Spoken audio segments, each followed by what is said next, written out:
Okay, children, we'll continue with the magnetic field exercise, chapter 34. I request you to read at least try it at least twice each question, then you see the solution. You will be benefited a lot. Okay, we'll start now. Question number 1 पहले देखेंगे. Alpha particle is projected vertically upward with this much speed. ठीक है. And magnetic field इतना दिया 1 and find the magnetic force. तो QVB sin theta angle 90 degree. तो Q की value alpha particle का charge twice of proton and velocity metre per second में convert कर ली, बाकी दोनों 1 है तो ये आ जाएगा. और राइट हैंड रूल से direction west. Right hand rule की प्रैक्टिस करो. राइट हैंड की फिंगर्स को वी वेक्टर वी की डायरेक्शन में रखो. वी ऐसा होता है, it is like Q V cross B. पहले वेक्टर की डायरेक्शन में रखेंगे एंड दूसरे और थंब को 90 डिग्री पे रखेंगे फिंगर्स से, और फिंगर्स को छोटे एंगल से दूसरे वेक्टर की तरफ लेके जाएंगे. Will get the right direction. West आएगी डायरेक्शन. ठीक है. Electron is projected horizontally away from us with the kinetic energy this much. Magnetic field strength दी है एंड वर्टिकली है वो 90 हो जाएगा, एंगल 1 हो जाएगा sin 90. Will the electron deflect towards left और राइट. तो राइट हैंड रूल से थंब राइट की तरफ आता है, सिंस इलेक्ट्रॉन इज नेगेटिव इसलिए लेफ्ट करना पड़ता है. काइनेटिक एनर्जी KeV में दी है, उसको ऐसा यूनिट में कन्वर्ट कर लेंगे. इलेक्ट्रॉन वोल्ट जो होता है -19 1.6 भी होता है, K भी लगा इसलिए -16 आ जाएगा यहाँ. ठीक है. डिफ्लेक्शन निकलना है. हॉरिजॉन्टल प्रोजेक्टाइल जैसी सिचुएशन है, y = half AT². A will be magnetic force upon mass. TL/V होता है, L ये डिस्टेंस हो जाएगी और वेलोसिटी से डिवाइड कर देंगे, V या U जो भी सिंबल दो. इसमें सब वैल्यू पुट करके सॉल्व करना पड़ेगा. अभी लास्ट में इतना बचता है, देखो √20 बचेगा, ये सब बाहर आ जाएगा रूट से. √20 का वैल्यू 4.5 पी किलोज होती है ना, तो ये थोड़ा सा required, otherwise it is solvable. ठीक है. तो you can see horizontal projectile के फार्मूले से, क्योंकि इनिशियली फोर्स इधर है, इनिशियल कोई कंपोनेंट नहीं है फोर्स की डायरेक्शन में, UY इज 0, बाद में Y की तरफ धीरे धीरे डिफ्लेक्ट होगा. क्वेश्चन नंबर 3 देखेंगे. मैग्नेटिक फील्ड दी है, फोर्स दिया है, चार्ज की वैल्यू दी है, find the velocity. Formula vector form में लगाएंगे. F = QV cross B. F की वैल्यू पुट कर दी, V की वैल्यू एज्यूम करनी पड़ेगी xi cap plus yj cap plus zk cap और B की वैल्यू. यहाँ पे क्रॉस प्रोडक्ट लगाएंगे इस तरफ तो ये मिलेगा, because I cross K -j होता है और K cross K cross K तो 0 हो जाएगा, J क्रॉस K I होता है. ठीक है. तो इधर 10 पर माइनस नहीं है, 10 पर -10 है इधर, तो -1 बचेगा. अभी क्या करेंगे, x I एंड J के कोएफिशिएंट इक्वेट करेंगे. इधर I का क्या है, ये है, इसको 4 × 10 पर -1 बाहर है, उससे इक्वेट कर लेंगे एंड J के कोएफिशिएंट को इक्वेट करेंगे. तो यहाँ से x एंड y आ जाएगा. फिर इसमें वैल्यू पुट करेंगे वेलोसिटी के टर्म में. x की वैल्यू कितनी है, -75 I कैप. y की वैल्यू कितनी है, 100 J कैप. K नहीं है, Z नहीं है, तो वो छूट जाएगा. तो ये आंसर आ जाएगा. Next question. Experimental diary reads as follows. Magnetic field इतनी है एंड एक्सेलेरेशन इतना है.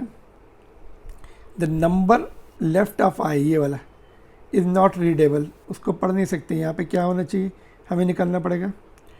कैसे निकालेंगे, देखो ये फार्मूला होता है F = QV cross B, F = ma. तो ये क्रॉस प्रोडक्ट में जो रिजल्टेंट वेक्टर आता है वो दोनों वेक्टर के परपेंडिकुलर होता है. तो जो A है B के परपेंडिकुलर होगा, इसलिए डॉट प्रोडक्ट 0 होगा, है ना. परपेंडिकुलर वेक्टर्स का डॉट प्रोडक्ट 0. तो A is perpendicular to B, therefore dot product is equal to 0. I के कोएफिशिएंट को I से मल्टीप्लाई किया, यहाँ पे हमने x ले लिया, निकालना है x. J के कोएफिशिएंट को J से मल्टीप्लाई किया, सिंप्लीफाई किया, x = 3 आ जाएगा.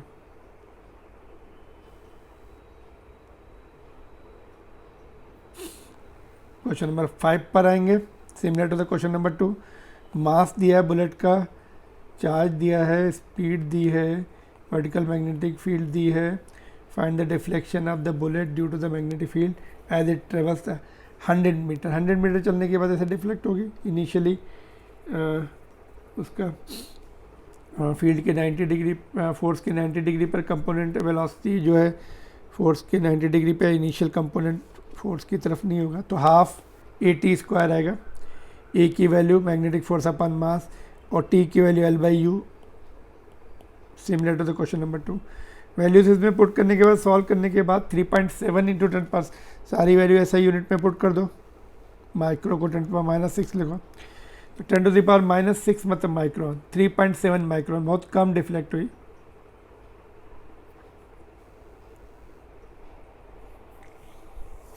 ऑलराइट, चलो क्वेश्चन नंबर 6 देखेंगे। तो यहाँ पे देखो, when proton is released from the rest in the room it starts with the initial acceleration A0 towards west, इस तरफ जा रहा है A0 से। तो मैग्नेटिक फोर्स तो मैग्नेटिक फील्ड तो फोर्स लगा नहीं सकती, इलेक्ट्रिक फील्ड होगी। और इनिशियल मैग्नेटिक फील्ड जो है रेस्ट वाले पार्टिकल पे फोर्स नहीं लगाती है ना, तो इलेक्ट्रिक फील्ड ही लगाएगी, तो मूव करेगी A0 एक्सेलरेशन से। तो इधर ही इलेक्ट्रिक फील्ड होगी जिधर फोर्स लगता है ना, उस तरफ। तो A0 is equal to F/F, F is equal to QE/M। तो E निकल लिया है mA0/E towards west, charge on the electron E symbol, ऐसे आएगा। सेकेंड केस में पूछा है कि it moves with the initial acceleration of 3A0 towards west when it is projected towards the north, जब नॉर्थ में फेंका उसको हमने ऐसे, है ना, सर्टेन वेलोसिटी से, तब उसमें एक्सेलरेशन किधर आया, इधर 3A का, 3A0 का, है ना। ऑलराइट, तो A0 का तो पहले ही लग रहा था, अभी मैग्नेटिक फील्ड कितना 2A0 लगाएगी, है ना। डायरेक्शन फिक्स दे दी है हमें वेस्ट की डायरेक्शन में ना, ये वेस्ट, तो मैग्नेटिक फील्ड 2A0 का लगेगी। तो मैग्नेटिक फोर्स कितना होगा, 2A0 into M, QV sine theta, Q की जगह EV0, B साइन थीटा, है ना। तो अभी ये देखना है मैक्सिमम होना चाहिए मैग्नेटिक फील्ड की मिनिमम होनी चाहिए। चलो देखते हैं, यहाँ से मैग्नेटिक फील्ड आ जाएगी, बट मैक्सिमम एंड मिनिमम का कन्फ्यूज़न है। देखो, ये तो कांस्टेंट है, ये दिया, ये मास तो कांस्टेंट है, और 2A0 दिया है इसका, पहले A0 है, इलेक्ट्रिक फील्ड ऑलरेडी अवेलेबल है, तो 2A0, तो टोटल 3A0 तभी होगा, तो मैग्नेटिक फील्ड 2A0 का लगाने वाली है। ये कांस्टेंट V0 भी उन्होंने दे दिया, V0 से प्रोजेक्ट किया ना, तो बचा क्या अभी, B इंटू साइन थीटा। तो लेफ्ट साइड कांस्टेंट रखनी है, ये भी कांस्टेंट है, तो मैग्नेटिक फील्ड एंड इसका प्रोडक्ट जो है कांस्टेंट रहना चाहिए। हमने फील्ड अगर मैक्सिमम लेंगे, है ना, फील्ड अगर हमने मैक्सिमम ली, तो एंगल को हमें, फील्ड अगर हमें बढ़ाना है तो एंगल को कम कर सकते हैं, और अगर हमें फील्ड मिनिमम लेनी है, ये फील्ड मिनिमम लेनी है, फील्ड अगर मिनिमम लेनी है, ओके, फील्ड अगर मिनिमम लेनी है तो ये मैक्सिमम होना चाहिए, कितना, 90 डिग्री, ठीक है। तो 90 डिग्री के लिए सॉल्व किया हमने, आंसर जो है 90 डिग्री के अकॉर्डिंग दिया है, तो 1 हो जाएगा।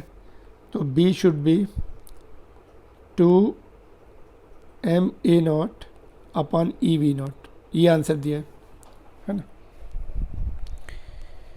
ऑलराइट, तो इसका मतलब क्या हुआ, साइन मैक्सिमम है, मिनिमम की, तो है ना, तो ये मिनिमम, इससे कम किया तो 2A0 नहीं आएगा, कुछ और आएगा। इससे ज़्यादा कर दिया साइन 90 रख के, तो ज़्यादा एक्सेलरेशन आ सकता है। फिर तो मिनिमम होना चाहिए, इतनी मिनिमम है, इससे ज़्यादा नहीं जा सकते, बिकॉज ये एक फिक्स हो गई वैल्यू, है ना, तो इट शुड बी मिनिमम, ठीक है। तो answer is given according to that 2mA0/EV0, this is the answer given, ठीक है। नेक्स्ट क्वेश्चन पे आएंगे।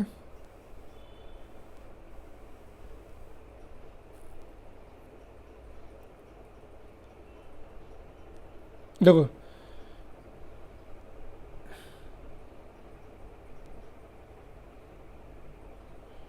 इसको एक बार और चेक कर लेते हैं ना। देखो क्या हम इससे ज़्यादा फील्ड ले जा सकते हैं? यस, इससे ज़्यादा। अगर ये इसको हम इसको एंगल 30 डिग्री कर देते हैं तो ये 1/2 हो जाएगा, तो यहाँ पर 4 आ जाएगा, तो मैग्नेटिक फील्ड ट्वाइस हो गई। एंगल कम कर रहे हैं, एंगल कम कर रहे हैं इसको हम लोग, है ना। तो एंगल कम किया, सपोज हमने 30 डिग्री रखा, 1/2, ऑलराइट। तो फील्ड जो है हम 4, तो इससे ज़्यादा हो सकती है ना। तो ये 4 जा सकती है कि नहीं जा सकती? देखो 4 हो सकती, तो मैक्सिमम ये कैसे हुई? 4 भी हो सकती है। और एंगल कम कर दो, इसको और कम कर दो, और बढ़ा सकते हैं, है ना। तो ये मैक्सिमम नहीं है, इतना है, और इससे कम नहीं जा सकते, इससे ज़्यादा जा सकते। इससे कम गए तो एक्सेलरेशन कम हो जाएगा ना। यस सर, नो, है ना। इससे ज़्यादा ले सकते हैं, एंगल सेट करो, एंगल 1/2 करो, और इससे ज़्यादा, इससे भी ज़्यादा। ये मैक्सिमम इसका मतलब नहीं हुई, मिनिमम हुई। एंगल 120 करो तो 4 होएगा, इससे डबल हो जाएगी, है ना। और एंगल कम करो, ट्रिपल भी ले सकते हैं। तो इट इज़ एक ठीक है। चलो नेक्स्ट क्वेश्चन पे आएंगे। 8th question, current of 2 ampere is going into the square frame of side 20 centimetre, ठीक है। मैग्नेटिक फील्ड इतनी दी है 0.1 and perpendicular to the frame दी है। तो करंट यहाँ से 2 आया तो 1 डिवाइड हो जाएगा। आइडेंटिकल सिचुएशन है, यूनिफॉर्म होना चाहिए, यूनिफॉर्म लिखा है, एनीवे यूनिफॉर्म होना चाहिए। तो आइडेंटिकल है, 1 ऊपर 1 नीचे, तो इसमें कितना लगेगा? इसमें जितना लगेगा उतना इसमें लगेगा, इसमें जितना लगेगा उतना इसमें लगेगा। डायरेक्शन राइट हैंड रूल से निकालेंगे। ILB 90 डिग्री पे है, I1 L 0.2 भी। इसमें बस करंट आधा करना है, नहीं तो मिस्टेक हो जाएगी। राइट हैंड रूल से डाउनवर्ड आ जाएगी, ऐसे इसमें भी, है ना। इसमें लेफ्ट आएगी राइट हैंड रूल से, ठीक है। तो इक्वल आएंगे। तो this is direct question, can be done easily. Now इस क्वेश्चन को देखते हैं। मैग्नेटिक फील्ड इतनी दी है, magnetic field strength is 1 Tesla, ठीक है। और रेडियस दिया है 4, ठीक है। और करंट इसमें 2 दिया है ना, 2 एम्पियर। मैग्नेटिक फील्ड की वैल्यू दी है। तो ये कितनी लेंथ इसके अंदर रहेगी? डायमीटर के बराबर। तो L will be equal to diameter, ठीक है। रेडियस 4 है सेंटीमीटर में, तो उसको डबल कर दिया, मीटर में 0.08 हो जाएगी, मल्टीप्लाई कर दिया, 0.16 Newton is the answer. Alright, 10th देखेंगे। वायर की लेंथ L दी है, करंट I दिया है, अलॉन्ग द एक्स एक्सिस दिया है, मैग्नेटिक फील्ड इतनी दी है। तो वेक्टर लेंथ बना देंगे, करंट की डायरेक्शन में वेक्टर लेंथ बनानी पड़ती है, LI कैप, तो ठीक है। तो vector length is LI cap, तो उसकी वैल्यू पुट कर दी, मैग्नेटिक फील्ड की वैल्यू पुट कर दी, क्रॉस प्रोडक्ट लगा दिया। क्रॉस प्रोडक्ट डिटरमिनेंट से भी कर सकते हैं, डायरेक्ट भी कर सकते हैं। I क्रॉस I तो 0 हो जाएगा, I cross J will be K cap, और I cross K cap will be -J cap, है ना। तो ये आ गया। और मैग्नीट्यूड पूछा है तो इसका मॉड जो है √2 हो जाएगा, √1² प्लस -1², तो ये आ जाएगा √2ILB0। That's all. Will continue with the next 10 question in the next lecture. Thank you very much.